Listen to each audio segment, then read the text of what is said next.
सास और लोमड़ी रहते थे, वह दोनों दोस्त थे। ठीक है, तो एक दिन लोमड़ी सास से कहती है कि सास आप मेरे घर खाने पर आना, मैं आपको दावत दूंगी। क्या दूंगी?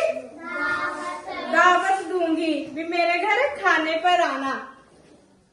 तो सास लोमड़ी के घर खाने के लिए जाता है। कहाँ पर जाता है? खाने के लिए जाता है। तो लोमड़ी प्लेट में खाना परोसती है सास और अपने लिए। वो 2 प्लेट रखती है जिसमें खाना परोसती है। ठीक है, तो वो प्लेट में क्या परोसती है? खीर। क्या परोसती है वो प्लेट में? खीर परोसती है ना वो प्लेट में। तो वो सास को कहती है कि मैं आज आपको खीर की दावत दूंगी। ठीक है, तो वो दोनों के लिए खीर परोस कर लाती है। तो लोमड़ी तो आराम से खीर खाने लगती है, पर सास की चोंच बहुत लंबी होती है ना, इस करके वो प्लेट से खाना नहीं खा पा रहा था।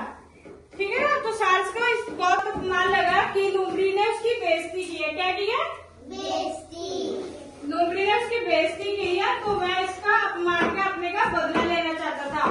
तो वह लोमड़ी को कहता है कि लोमड़ी अब तुम मेरे घर खाने के लिए आना, मैं तुमको दावत दूंगा। ठीक है, तो अगले दिन लोमड़ी जाती है सास के घर खाना खाने के लिए। कहाँ पर जाती है? सास के घर खाना। हाँ, सास के घर जाती है खाना खाने के लिए। तो सास ने 2 सुराही ली और उसमें खीर परोसी हुई थी।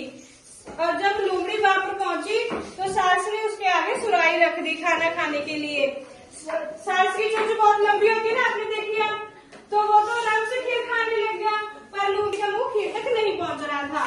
तो लोमड़ी अपनी बात पर बहुत शर्मिंदा हुई कि उसने सास के साथ बहुत गलत किया है, क्योंकि वह उसको अपने घर दावत पर बुलाती है पर उसको खाना अच्छे से नहीं परोसती है, जिस करके वो बहुत दुखी हुई। और इसके लिए वो सास से माफी मांगने लगी कि भैया मुझे माफ कर दो, मैंने आपके साथ गलत किया था।